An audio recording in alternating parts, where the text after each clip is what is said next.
नमस्कार, मयुरेश व्लॉगमध्ये तुमचे खूप खूप स्वागत आहे। आज आपण पाहणार आहोत की वास्तुशास्त्रानुसार कोणत्या दिशेचे काय महत्त्व आहे।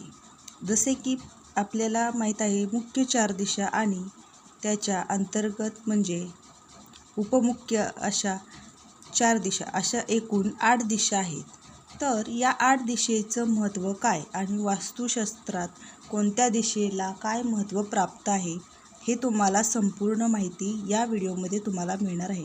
तरी व्हिडिओ शेवटपर्यंत नक्की पहा। चला तर मग व्हिडिओला सुरुवात करूया। पहिली दिशा आहे पूर्व दिशा। तर मित्रांनो, पूर्व दिशा ही अरुणोदयाची दिशा आहे, म्हणजे उगवण्याची दिशा आहे। हिलाच पाकप्राची असे देखील म्हणतात। पूर्व दिशा ही पितृस्थान सूचक आहे, म्हणूनच पितरांची उपासना याच दिशेला म्हणजे पूर्व दिशेला तोंड करून करावी असे अनेक ग्रंथात तसेच अनेक शास्त्रात सांगितले आहे। त्याचबरोबर पूर्व दिशेला अग्नितत्व प्रभावित असते। ह्या दिशेचा स्वामी इंद्र आहे, म्हणून पूर्व दिशा ही सूर्यकिरणांचे प्रवेशद्वार आहे। जसे की पूर्व दिशेला सूर्य उगवतो, म्हणून त्या दिशेला सूर्यकिरणाचे प्रवेशद्वार असते। त्यामुळे वास्तूची पूर्व दिशा रिकामी असावी, म्हणजे पूर्व दिशेला वास्तूचे म्हणजे घराचे अथवा कोणत्याही धंद्याचे किंवा तुमच्या उद्योगधंद्याचे तोंड हे पूर्व दिशेला असावे असे वास्तुशास्त्रात तसेच ज्योतिषशास्त्रात सांगितले आहे। तर मित्रांनो, दुसरी दिशा आहे पश्चिम दिशा। दुसरी दिशा आहे पश्चिम दिशा। आता ही दिशा काय दर्शवते आणि या दिशेचे वास्तुशास्त्रानुसार कोणते महत्त्व आहे, चला तर पाहूया। तर पश्चिम दिशा ही सूर्यास्ताची आहे, म्हणजे सूर्य मावळायची दिशा आहे। वरुण किंवा वायू ही देवता पश्चिम दिशा प्रमुख असते, वायुतत्वाच्या हिताच्या प्रभावात आहे। या दिशेला सुख समृद्धीचे प्रतीक मानतात, म्हणजे पश्चिम दिशा ही तुमच्या आयुष्यातील सर्व सुख समृद्धी, यश, तुमचे वैभव मिळवण्याचे प्रतीक मानले जाते। तसेच वायू चंचल हा प्रमुख असतो, त्यामुळे म्हणून पश्चिम दिशेला वास्तूतील लोक प्रसन्न व विनोदप्रिय असतात। त्यामुळे पश्चिम दिशा ही सर्वच लोकांना अतिशय प्रिय असते। आता पुढील दिशा आहे उत्तर दिशा। तर उत्तर दिशेला वास्तुशास्त्रानुसार काय महत्त्व आहे, तर उत्तर दिशा मातृभाव दर्शवते। या दिशेला रात्री ध्रुव तारा दिसतो। याच दिशेला जलतत्वाचे स्थान असते, म्हणजे उत्तर दिशेला जल म्हणजे पाण्याचे अतिशय अमृत असे स्थान असते। उत्तराभिमुख वास्तूवर लक्ष्मीची सदा कृपा असते, म्हणजे उत्तर दिशेला लक्ष्मी सदैव वास करते। त्यामुळे कोणतेही शुभ कार्य करत असताना आपण नेहमी उत्तर दिशाच निवडावी। त्यामुळे आपल्यावर तसेच आपल्या धंद्यावर, कामावर लक्ष्मीची कृपा सदैव राहते असे वास्तुशास्त्रात सांगितले आहे। त्याचबरोबर धन धान्य समृद्धी प्राप्त होते, म्हणून उत्तर दिशेला स्थिर लक्ष्मी मानण्याचं कारण हेच आहे की याच दिशेला ध्रुव हा स्थिर तारा असतो, म्हणून उत्तर दिशेला येणारा प्रकाश वास्तूला अतिशय लाभदायक ठरतो।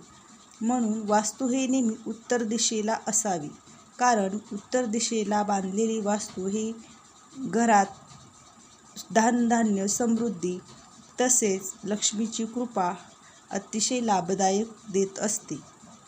तर मित्रांनो, पुढील चौथी दिशा, मुख्य दिशामध्ये चौथी दिशा आहे दक्षिण दिशा।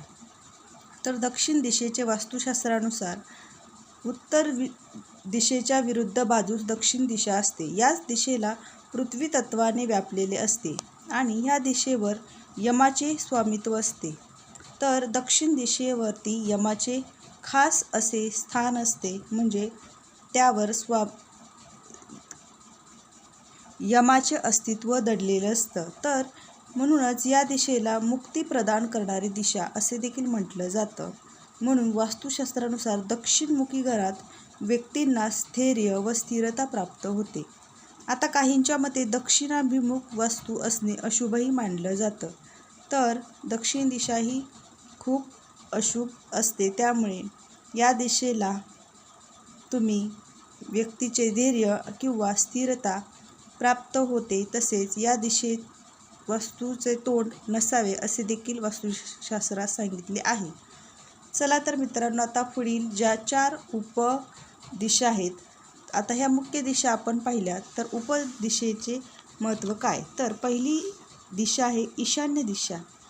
उत्तर व पूर्व या 2 दिशाच्या मध्ये जो कोपरा असतो ती ईशान्य दिशा असते. 4ही उपदिशांमध्ये ईशान्य ही दिशा अतिशय पवित्र मानली जाते. म्हणूनच या दिशेला आराधना, साधना, विद्यार्जन, लेखन इत्यादी बाबतीत शुभकारक मानले जाते.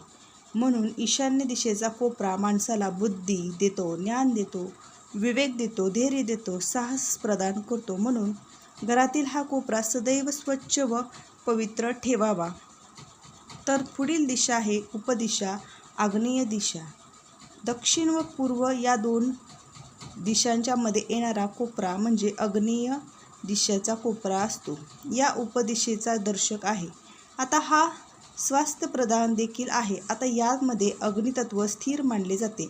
घरात आग्नेय कोपऱ्यात घाणेरडी वस्तू असेल तर घरातील लोकांचे आरोग्य बिघडते. म्हणून या आग्नेय दिशेला नेहमी कोपरा स्वच्छ आणि सुंदर असावा.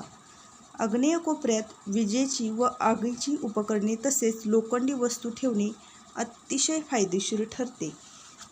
चला तर मित्रांनो, पुढील उपदिशा आहे नैऋत्य दिशा. आता नैऋत्य दिशा ही दक्षिण व पश्चिम या दोन्ही दिशेच्या मध्ये कोपरा असतो. त्यालाच नैऋत्य दिशा असे म्हणतात. तर ही दिशा वास्तुशास्त्रानुसार शत्रुनाशक दिशा मानली जाते. हिचा स्वामी कारण राक्षस असतो. म्हणून या दिशेला शत्रूचा नाश होण्याची विशेष गुण प्राप्त झालेले आहेत. म्हणून नैऋत्य दिशा ह्या दिशेच्या अयोग्य वापराने मनुष्य अकाल मृत्यूग्रस्त होतो. घरामध्ये नैऋत्य दिशेला दूषित वस्तू ठेवल्यास घरातील व्यक्तीचे दारिद्र्य दूषित बनते व शत्रू प्रबल होतात. तसेच घरात अनेक अडचणी, भूतप्रेतबाधा निर्माण होऊ शकतात. तर मित्रांनो, शेवटची उपदिशा अशी आहे, ती म्हणजे वायव्य दिशा. तर वायव्य दिशा ही उत्तर व पश्चिम ह्या मुख्य दिशातील कोपरा मानली जाते. म्हणजे या मधील कोपऱ्यात वायव्य दिशा असते. तर ही दिशा अतिशय शुभ फलदायी असते. माणसाला म्हणजेच मनुष्याला वास्तुशास्त्रानुसार वायव्य दिशा ही माणसाला दीर्घायुष्य, स्वास्थ्य व शक्ती प्राप्त होते. आता हा कोपरा दूषित ठेवू नये, त्यामुळे पीडा उद्भवतात, मित्र देखील शत्रू बनतात. म्हणून वायव्य दिशा ही दूषित ठेवायची नाही, तर ती दिशा ही अतिशय स्वच्छ आणि सुंदर ठेवावी. म्हणून तसेच जर ही दिशा वायव्य दिशा दूषित ठेवलीस तर या दिशेत जो आपल्या घरातील मुख्य व्यक्ती आहे तो अहंकारी होतो. तसेच घरातील शुभफल प्राप्तीसाठी वायव्य दिशा ही स्वच्छ व पवित्र पदार्थयुक्त ठेवावी. तर मित्रांनो, कशी वाटली माहिती नक्की सांगा. आपल्याला माहीत नसेल की वास्तुशास्त्रानुसार प्रत्येक दिशेचे काय महत्त्व आहे आणि या प्रत्येक दिशेला काय असावे काय नाही हे तुम्हाला समजले असेल. व्हिडिओ आवडला असेल तर लाईक करायला विसरू नका. चला तर भेटूया असे नवीन पुढील व्हिडिओमध्ये. तोपर्यंत धन्यवाद. श्री स्वामी समर्थ.